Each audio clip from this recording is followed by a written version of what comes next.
Testing, testing. Tashi Delek, everybody. Welcome to Sunday morning meditation. So wonderful to see all of you here. I am Kathleen, one of the volunteers. And before we get started, I have a couple announcements. But first, is anyone here for the first time? Please don't be shy. Raise your hands. You'll see you're not alone.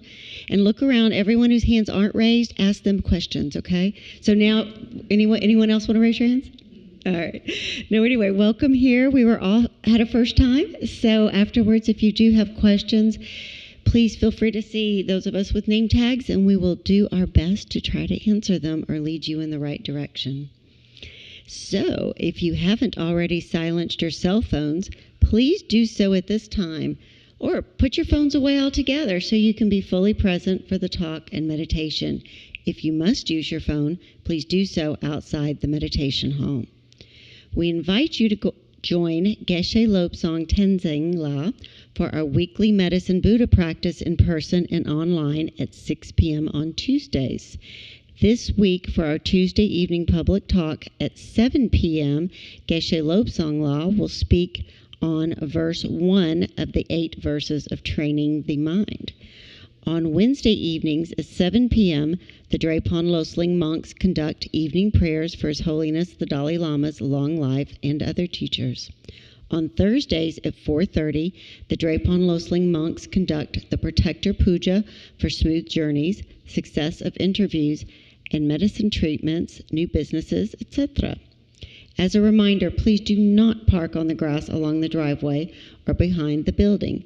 Additionally, please do not park at the John Lewis Elementary School while school is in session, or in the school lot accessed through the gate next to our property, as the gate will be locked and you won't be able to get your car out. So in summary, access from Skyline Drive, which is the light right over there, okay? All right. Then back to events. Information on all the events can be found in the lobby and on our website at drepung.org. We have these great cards that you can take home and put on your refrigerator with the schedule of events, or you can look online. Please check out a lot of new offerings out there. If anyone is interested in volunteer opportunities to get more involved in supporting our center and programs, please see me or our volunteer coordinator, Michael DeFell. If you are interested in becoming a member to support our ongoing programs and take advantage of benefits like discounts on courses and retreats, checking out books from the library, applications can be found in the library, or you can register online. There is a donation box near the entrance of this room. Your generous support helps us to continue to offer programs and services like this to our Atlanta community and to those around the world through our online platforms. Now, please stand as we invite our teacher, Geshe Lobsang to come in for today's practice. Thank you.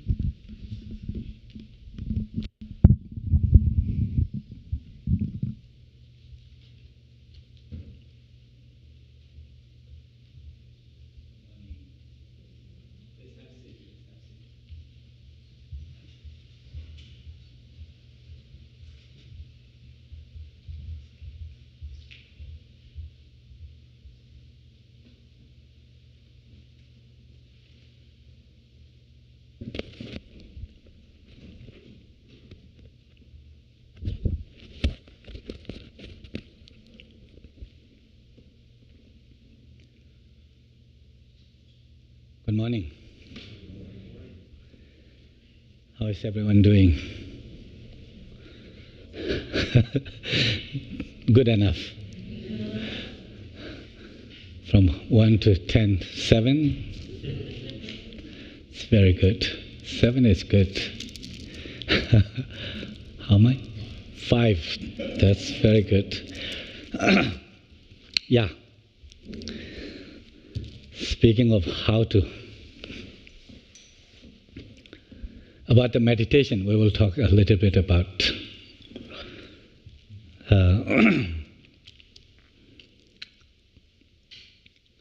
how to regulate our bodies and mind, our emotions. When we ask about how you're doing, it's all about how you're feeling, right, in your body, in your mind. It's when we feel dysregulated. What does that feel when you are dysregulated emotionally? How would you describe? When are you dysregulated? Can't think. Yes, when you are dysregulated emotionally, you can't think clearly. Your cognitive abilities are really undermined. We can't think. When we are stuck in some kind of anxiety, that feeling depressed, feeling anxious, feeling agitated. Emotions. The Tibetan word, if there is any close translation for emotions, not just emotions, but afflictive. The emotions can be healthy. Compassion is an emotion. Love, joy, these are all emotions, right? But what we may call risky, potentially risky emotions. Emotions, when they get stronger out of proportion, where it undermines our well-being. Those are the emotions like anger, fear, sadness. In and of themselves, these emotions are not bad. Emotions like stress. We would think that stress is so bad, but without stress, we can't function. Stress is a basic mechanism, biological mechanism, to protect us. If the tiger is chasing after us, we better be able to mount a very robust stress response, where it can take blood into our periphery, that we can help us run and like that. So evolutionarily speaking, stress evolved as a protective mechanism to contribute to our survival. That's what the evolutionary scientists, biologists tell us, and it makes sense, that if in the presence of danger, you better be able to mount, the stress of flee of fight response. That's what the stress is called. Whether you have to either run away, flight, or to contain the danger, fight. In the sense of containing. Both of that require translating or transforming the proteins into energy, so that you have the energy to run or to subdue the potential danger. So stress fundamentally evolved for good reasons, except that today it's a problem. We have too much stress. Today our brains are not only pumping this, hormones into our body, or activating the nervous system, in the sympathetic form to mobilize us, emote us when there is a danger. But even when there is no danger, we're sitting, or this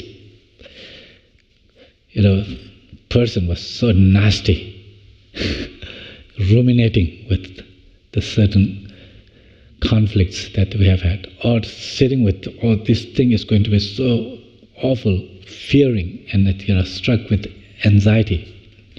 All those things where we feel that out of control, with no control over, but it comes as something threat to our survival, the living. Psychological stress, psychosocial stress. That is what it leads to this, becomes chronic. That's day in and out. That our brain is translating the things happening in our life, at work, at home, in the world at large, what's the society, what the economy is going to be like, what such a divided society that we are living in, all the kind of potential pandemics and things like that. All these are kind of our brains translate as possible threat for our survival.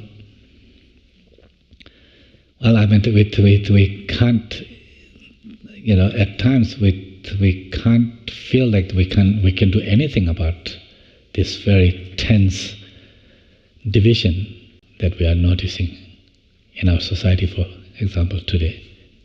Like that, just to give an example. Or to what extent do we feel we have the control over what kind of, what the economy is going to be like? Is that recession going to hit, in a few months or like that? Cost of the grocery and all the things, is that going to be beyond, our capacity to purchase and like that, or how is that going to undermine the quality of my living? That all these things, you see that this adds to stress. And the stress, when it becomes chronic, that is where it is a problem. Chronic stress today largely contributed by this psychosocial, factors, psychological. That is what is adding to the problem. So where that leads to our dysregulation in our body. A term medical scientists use, homeostasis. Homeostasis, it's not in the balance in the kind of static sense. I mean, it's dynamic. Our bodies are dynamic. The physiological systems are dynamic, like that. But there is a range within which life flourishes, living becomes possible. It supports life.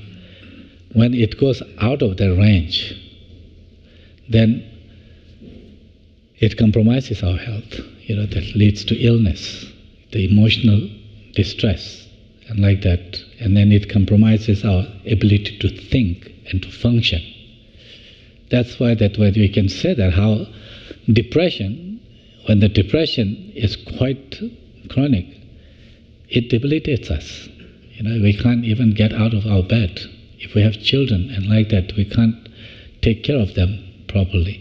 Or even the little, not that extreme, but somewhat milder, it also still undermines our ability to think clearly, function clearly. Whatever work we are doing, in the medical communities they talk about that, with when you are caught in this more emotional distress, like the burnout, where you are emotionally fatigued, like that, you make more errors, medical errors, and like that. So that all kind of sign of we lose the ability to function cognitively, mentally. Of course, they have their toll on our body also. So that's why, like stress, the anger or the fear, the sadness, these are all fine in and of themselves. It's just that when they become disproportionate, not appropriate for the context, that's where the problem is. How many lives are, destroyed by anger, extreme anger, hatred. Wars are waged out of anger. That family, the two couples, the fight and conflict, fueled by the anger and like that. How many lives are destroyed when the anger becomes, disproportionate, unadaptive, inappropriate? Others person who is caught in that resentment and deep anger, it destroys our own well-being also. Not only lead us to cause harm to others, and in that way destroying our social life. We are social beings. So much of our life is how we relate to each other, at home, at our workplace, in our neighborhood. When that becomes toxic, it affects us. We don't enjoy life. We don't thrive. So-called afflictive emotions, afflictive in the sense that when they become like the stress, too much stress, chronic, is detrimental for our health. Same thing, anger, that when it is inappropriate, that is detrimental for our health and our relationship, our work, like that. Same thing, sadness. Sadness is in itself is not bad. It's part of the evolutionary nature's gift for us to be, sadness, like the perception of pain. Pain itself is a signal, that our nervous system gives us that there is something, a certain tissue is damaged or the possible damage. Like if you touch your hand on the hot hot fire stove, if they don't feel anything, we might have our hand there and it will be finished, burnt. But the thing that we feel that pain, it makes us pull, and then to do something about pain. Perception is part of the defense mechanism. But then pain can be also quite chronic. Particularly emotional pain, that it can be very harmful for us. So the idea is that for no one wants to suffer in life.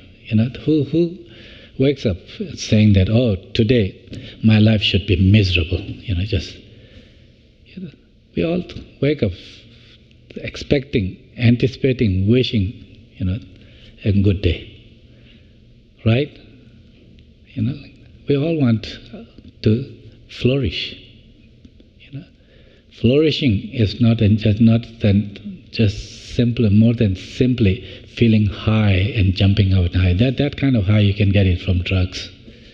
Take some cocaine and things like that for momentary high, and that can happen. Not that kind of happiness.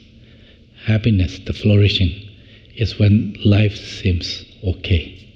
That there are many different factors that play into that. Financially, we are okay. Relationship-wise, it's okay. Like the physical health, it's okay. Things we are doing gives a sense of fulfillment, that accomplishment. Life, we can say that flourishing, not just necessarily jumping up and down, but life is, flourishing in that sense, that kind of, we all want to live well. Now, in order to live well, of course, we need to eat well. If we don't, reality is that we have this biological reality, maintaining biological homeostasis, balance, and like that. Part of that is what we put in our system. A lot of the toxic foods that we put, like the junk food that we kind of put in our system. Of course, it's going to create the imbalance, obesity, and or other. I don't know. Politically, I cannot say, but GMOs, like that a lot of people think that it has something to do also, a lot of the problems and like that. Well, in any case, don't get me going there, but the chemicals that the amount of chemicals that we have kind of put in our environment today, the crops and the waters and everywhere, air, the pollutions and all those things, our behaviors, all of this affect our quality of life. That whether my nervous system, my bodily processes, whether they function properly or not. What we ingest, what we put into our system, it makes a difference. That's one part. The another part is the behavior, like that. And when I said the behavior, it's not just how we behave verbally. Of course, if I'm, behaving verbally like very kind of nasty, the cutting and the,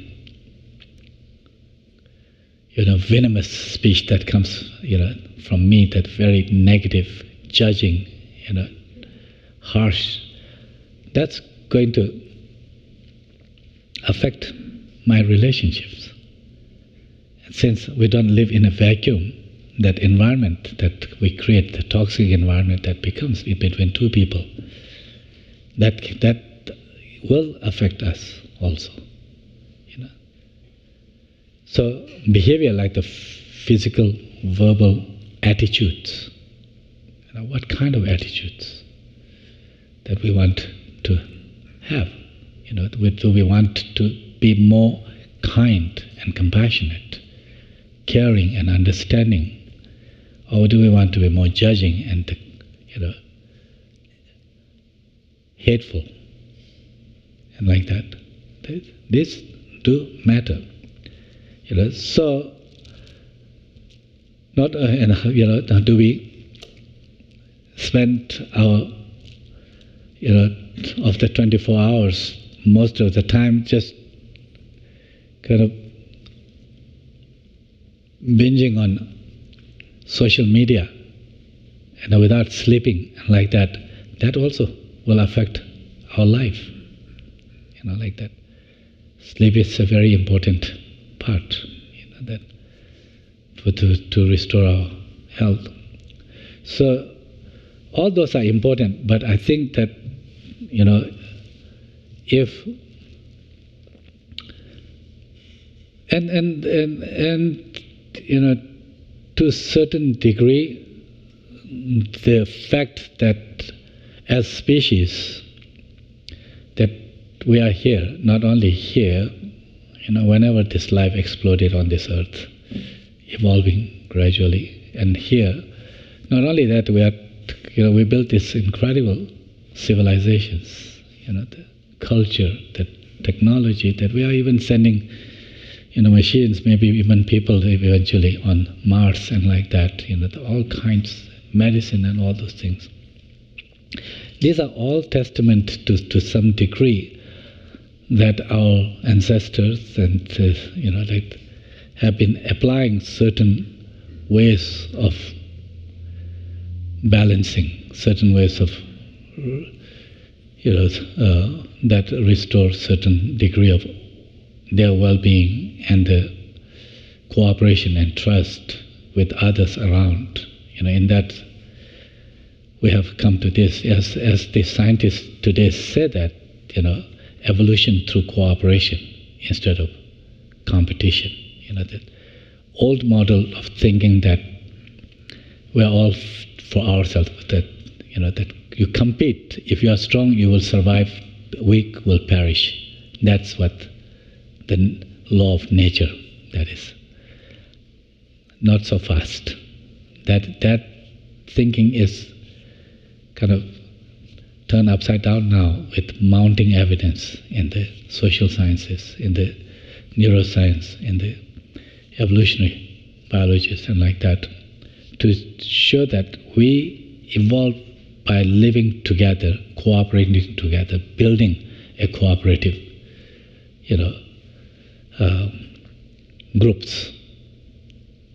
This is where that we are able to thrive protect ourselves from others, but also there is a greater needs are fulfilled when there is a more, hands together to cooperate just by ourselves alone against everything. That's not mutual aid.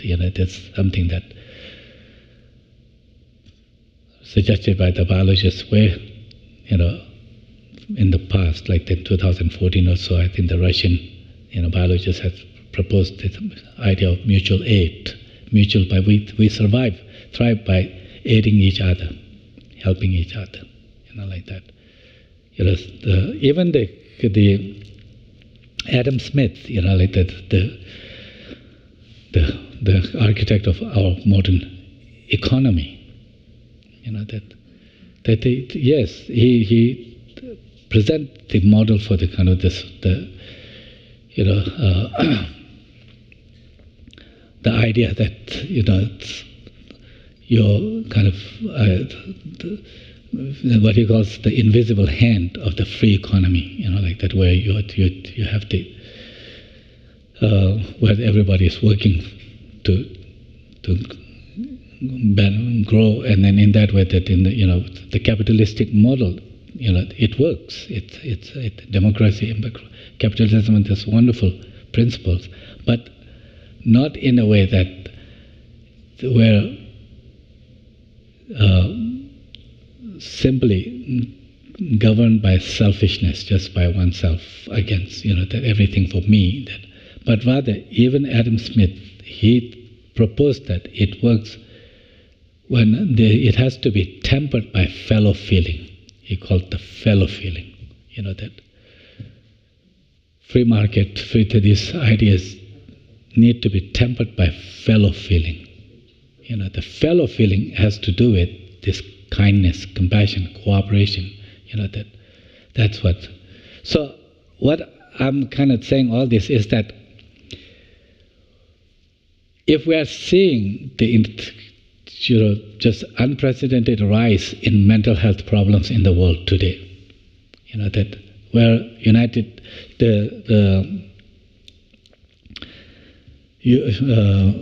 World Health Organization, WHO, tells us that 1 out of 6 individual in the world is experiencing a mental health problem, depression, anxiety, or some form of mental health.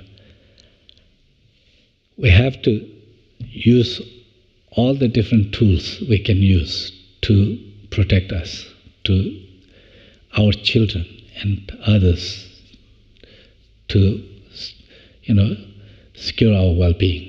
And one of them, perhaps most important of this, is how we can use our inner tools for restoring well-being, to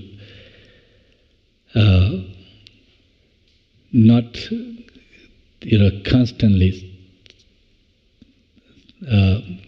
mounting this stress response, seeing the world as dangerous, not shifting our perspective on our ups and downs in life.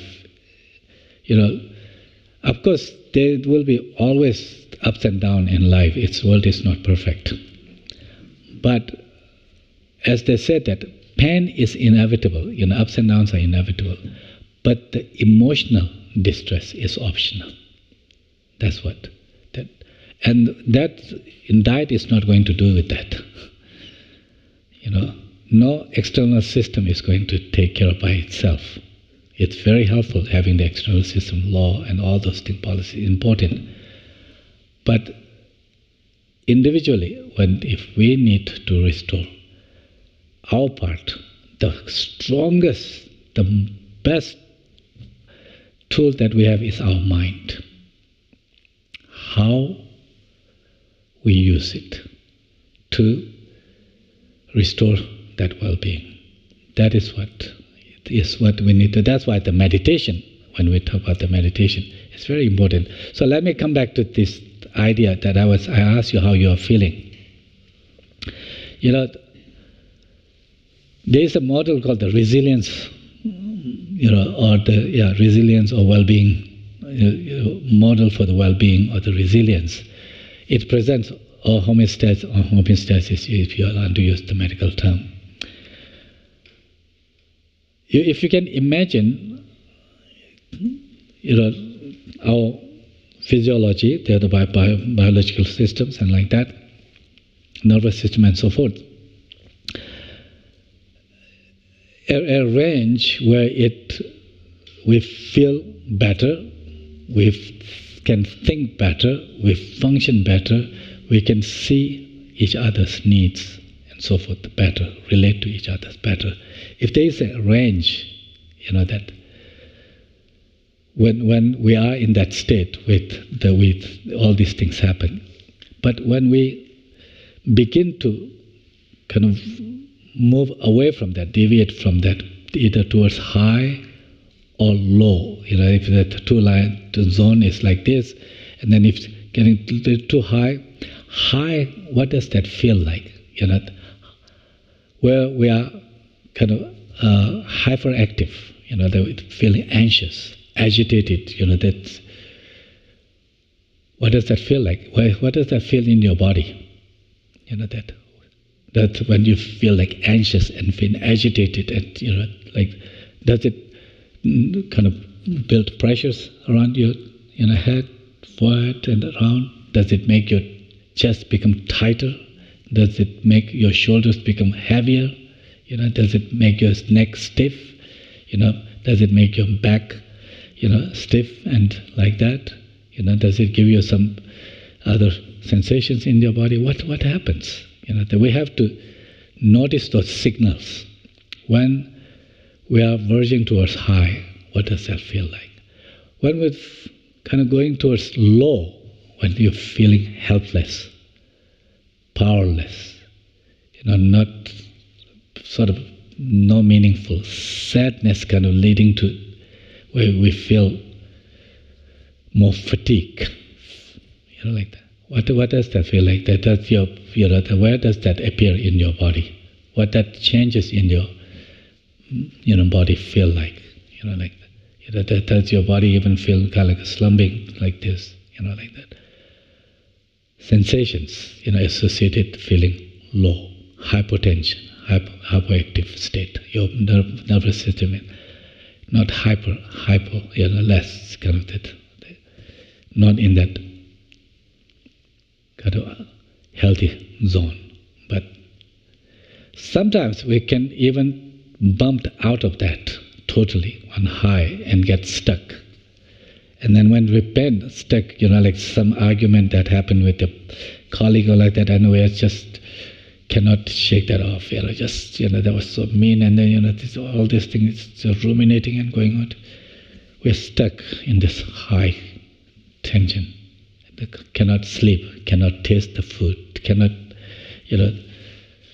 think clearly, make mistakes, all kinds of, then we're in that, and then we unwittingly take out on our own family members and like that. We are short, irritated, like that. It affects our quality of life, like when you're stuck in that high. That's the real problem. When you are in the middle, even though a little high, as long as you feel that it's under control, that's fine. Even that you feel a little low, you're under control. That's fine. There's agency, and it's life is not perfect, like that. But as long as you have a sense of agency that this would be okay, I can do something about it. The problem is that when you get stuck in high, out of that well-being zone, or low, feeling fatigue, numb, just there's no motivation, can't get out of the bed, like that. Feel like this I'm not good enough, and that leads into at a stage that where just life is meaningless. So those kind of situation, if we get stuck high and low, that's really where we don't thrive, and we are not there for others. that who need us. So that's why meditation, what do you do in those kind of states? What kind of tools do we have to regulate? And this is not just coming from the contemplative traditions of the past and the ancient. It's the science today is pointing at the same. Anyone who is trying to understand, study and understand the cognitive psychology, is presenting these tools also, the cognitive strategies for regulating emotions. And I like people like James Gross and Kevin Ashner from University of Columbia, or the Stanford universities and other places. There are many strategies that we can use, but in these are meditative strategies, there's a cognitive strategies, there are mental strategies, these are using our own mind to bring us, if we are in that stuck in high or low, so dysregulated, where we can't function well. How do we bring ourselves more in that resilient zone, where we feel little better and function better? How do we do that? That is where the number one, in this process is about, awareness. We have to be aware that, I'm feeling tense, I'm feeling low, I'm anxious, feeling anxious. And best way to bring that awareness is that with body literacy. Body literacy, not like that there are 5 fingers and 2 arms and like that. That's also literacy, yes. And there are lungs and other organs and so forth. That's all. Body literacy, I mean by bringing awareness to our sensations, bodily sensations. That. How aware are we that when we are feeling tense? How aware are we how tight is our chest, how our breathing pattern has changed, how our shoulders feel like, neck, back, and like that. Emotions have signals. Emotions have part of this physiological dimension. The signals manifest not only in facial expressions, body postures and like that, but inner milieu, our internal, on the chemical level, on the nervous system level, it changes. That inner state.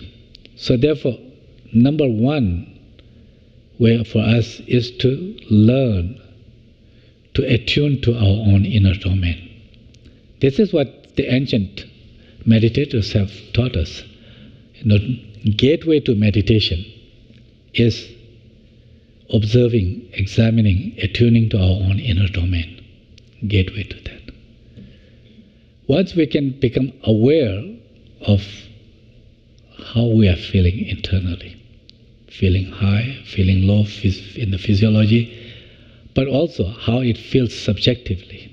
Are we feeling, is that anxious, worried, agitated, feeling down, There's physical and emotional fatigue, but how it feels, what emotions.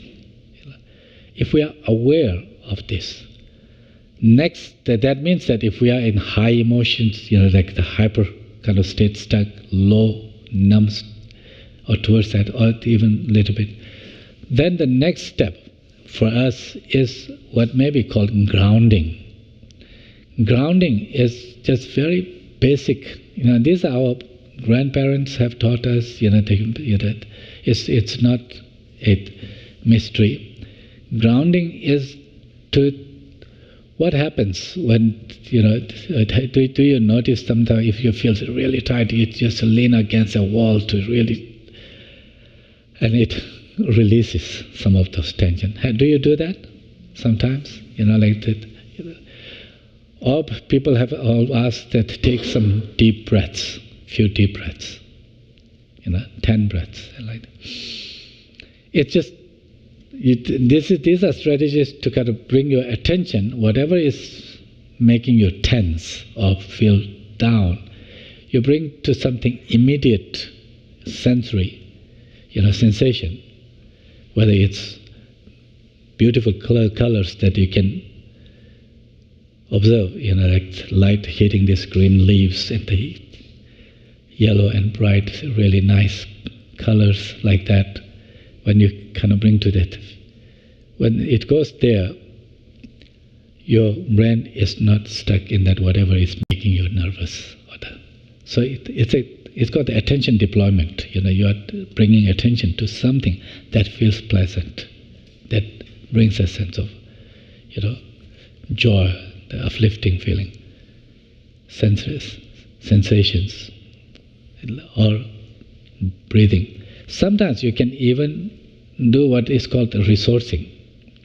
Resourcing is a way where you bring your attention, you recall a moment, a place, an activity, where you felt really good, when maybe that when you were not feeling well and your friend came and put their arms around you and consoled you, sat with you, just without judging, how it felt.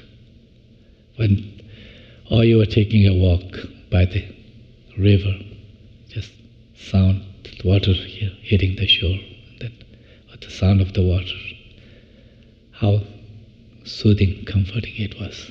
Just remembering that, bringing your mind. Resourcing, meaning that you recall those moments, nurturing moments, comforting moments.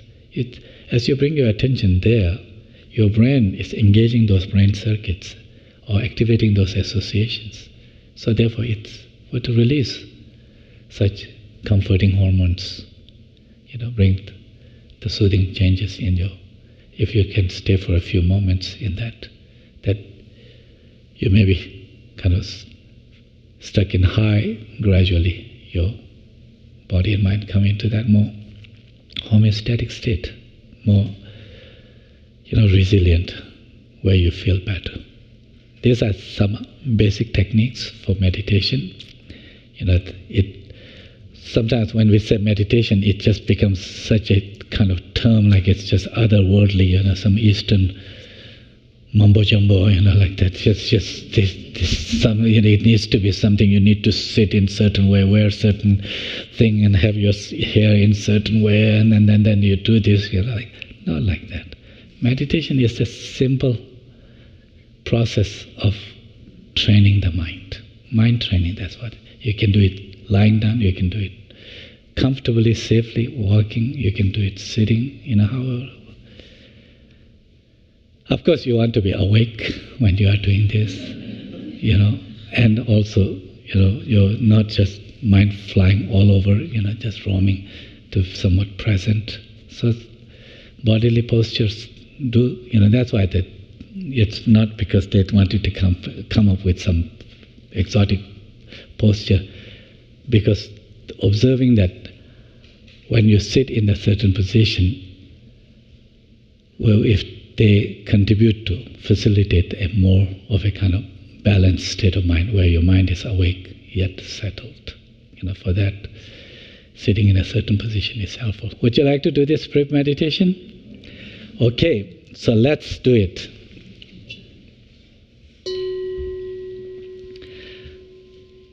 Let me invite you to find a comfortable posture as you are adjusting your posture to sit for, we have about 15 minutes to engage in this meditation.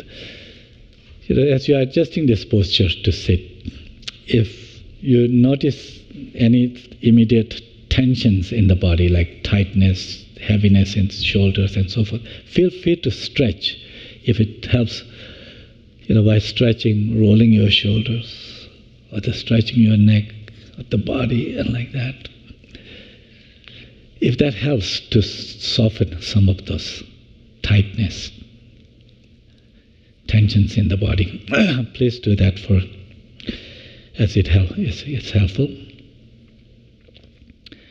And then If it is not uncomfortable to you, see if you can place your back in the upright position. Just bringing the back, like you could even with kind of the imaginary spine running through your vertebrae like the string in the beads. Instead of back sitting like the crooked like this, just invisible. Imagine like kind of straightening, make it straight. Your spine straight, your vertebrae well aligned. Just let go and let it settle like the beads now resting on its own accord on top of each other. Like the coins stack upwards of their own weight. When you place your back in that position, just bringing attention to that upright position. See if you notice any subtle inner shifts in your energy level. Does it give you a little boost of energy that makes you a little bit more awake and alert, adding to the clarity of your mind? Now, as you bring your attention to your body that is nicely settled in your chair or on the cushion, if sitting in the chair, your feet just firmly placed on the floor. Having this firm support of chair, cushion, floor, that places your body in this stable and still position, helps your body ground. As you bring your attention to this support, your body meets that chair, the floor, the cushion. See if it leads to a corresponding inner shift, a shift towards a feeling of groundedness, where internally we feel a little bit more settled, our mind is a little bit more settled. Now this mind that is somewhat alert, yet settled to some degree. Bring this attention to a few places in your body. You can choose to start anywhere, like chest or shoulder, neck, face, back.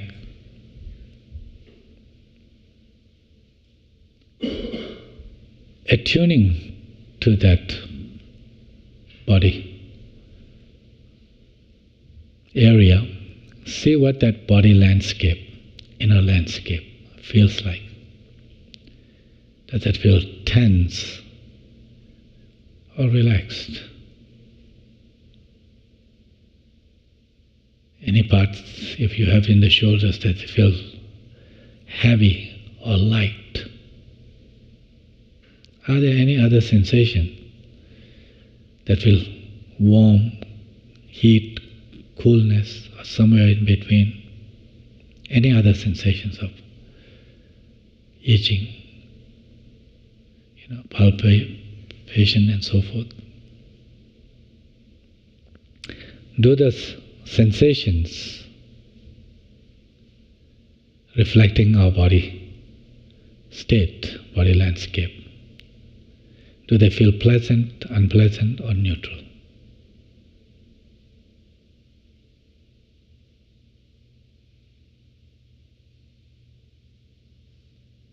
Now, beyond these physical sensations, check in with your mind. What is preoccupying your mind right now? Is there an abiding sense of joy, excitement, or feeling of certain worry, agitation, certain feeling of unease or ease?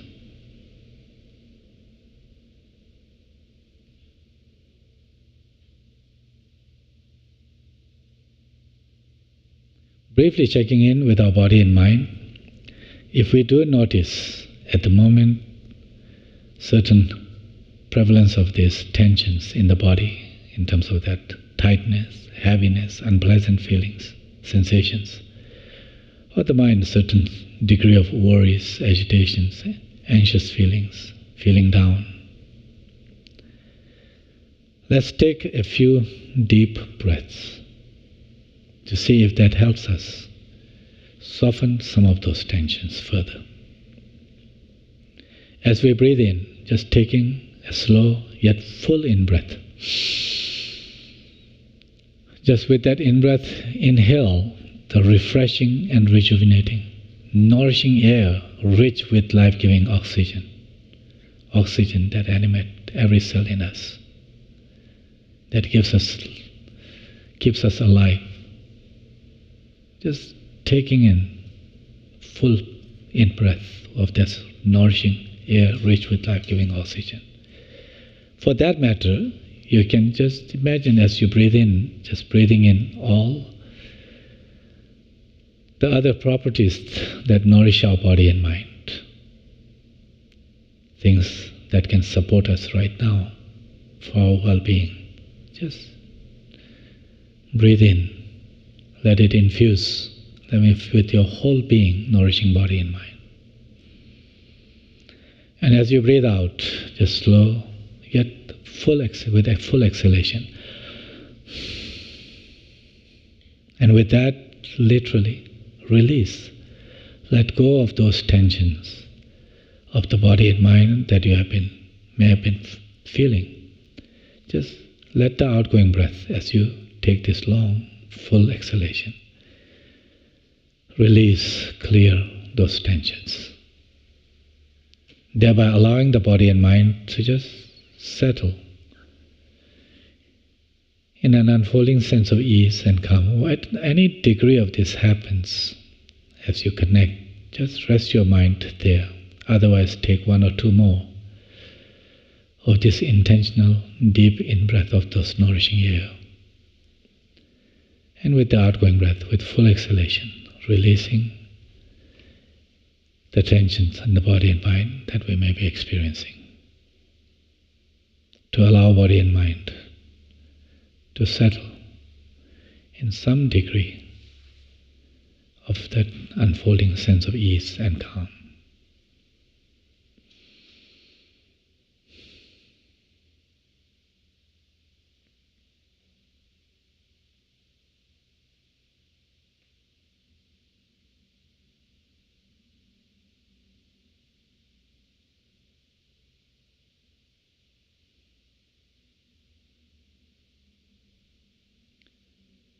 Any degree of a sense of ease, calm, that we are able to connect here. Let's take a moment, a few moments, to see if we can connect with such moments from the past.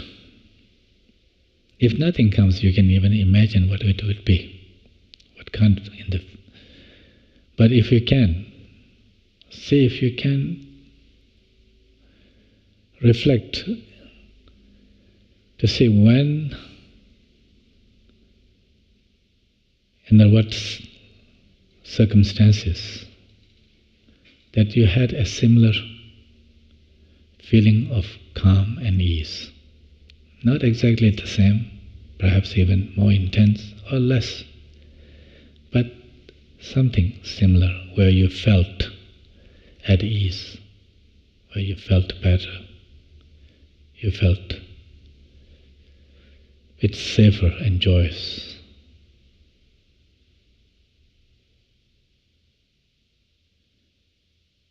One of those moments you can bring to mind. When and where that you felt a certain degree of joy, safety, comfort, ease. Was that in interaction with someone whose kindness that we put us at ease, in the difficult, vulnerable moments. Having someone who saw our needs, our struggles, our challenges, and was there to extend their support. Where and when? Who is this person? That put us at ease, provided some degree of nourishing feeling, nurtured us at that moment. See, if you can take a few moments to just bring as much a detail to that moment, all the different sensory details to you. Recall the landscape, the environment there, the colors, aroma perhaps, sounds. If it is with the relation to a person, what was their facial expression that conveyed their caring for us? Body language. Is anything that extended to us that how helpful it was? If the words exchanged, what was the tone of that voice? What was conveyed that put us at ease? The body gesture, what was that manner of that? Their bodily language, posture that conveyed a sense of caring and comfort for us. What that experience for us then? What shifts that led to from that receiving of their kindness?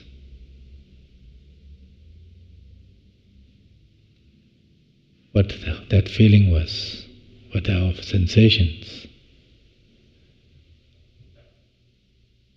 what did that mean afterwards?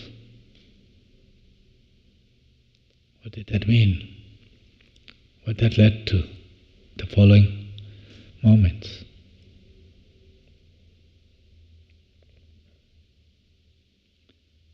If you can stay just a few moments, immerse in that moment with all that details.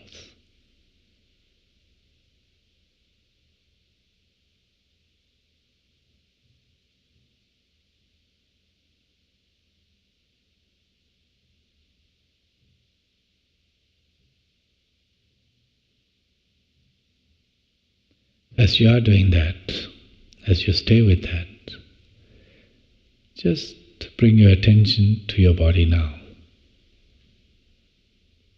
The same parts that you scanned earlier, chest, shoulders, wherever that you bring your attention to, check in your body.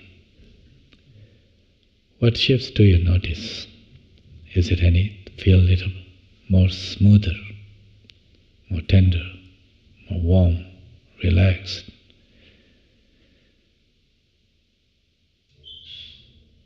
Beyond these physical sensations, what do we experience internally? Is there a little bit more a sense of calm, ease, sense of joy and being safe?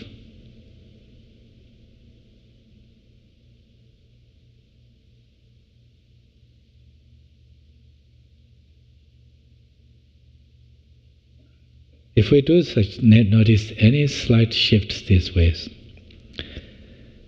does that indicate that our body and mind, our emotions, being a bit more regulated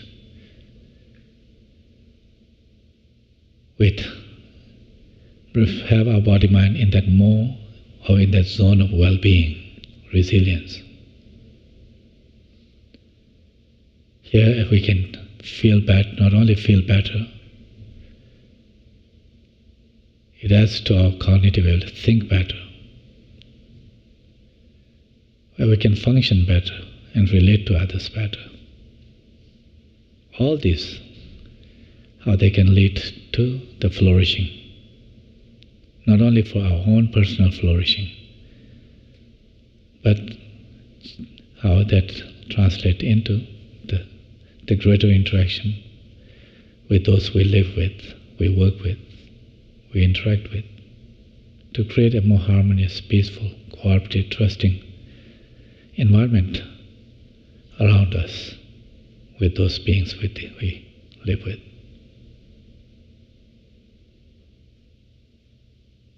Knowing that this is a skill,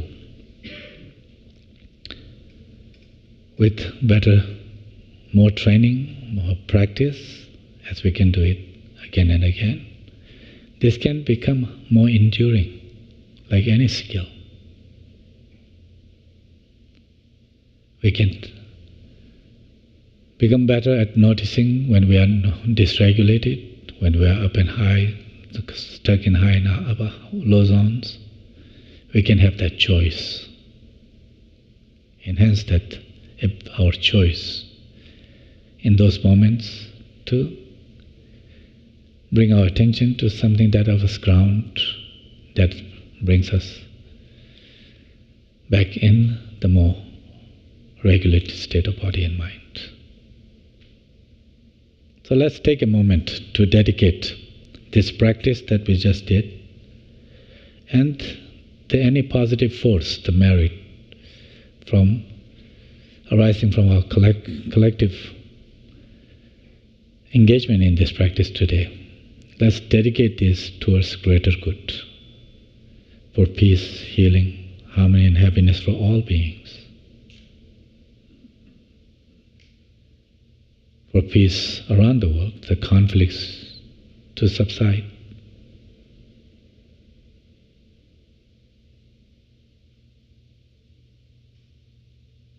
And let's conclude the meditation by setting an intention. It's not something that the skills, the insight that we cultivated here, to live on the cushion here. But the real purpose of this is just like when a battery is charged, its real use is in, after you have charged. So what we have cultivated here, to not just live here, but to extend that into our everyday life, as we go about our life.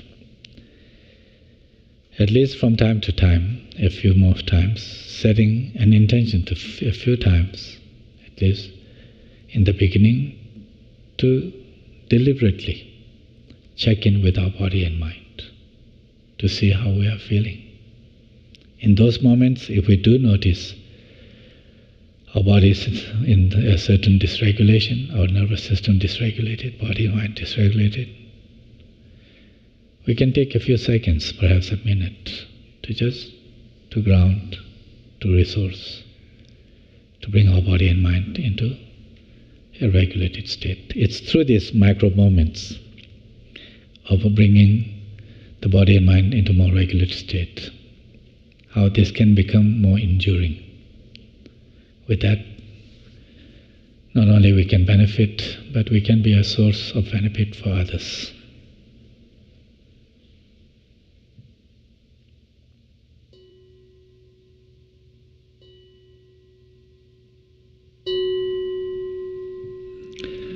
Thank you.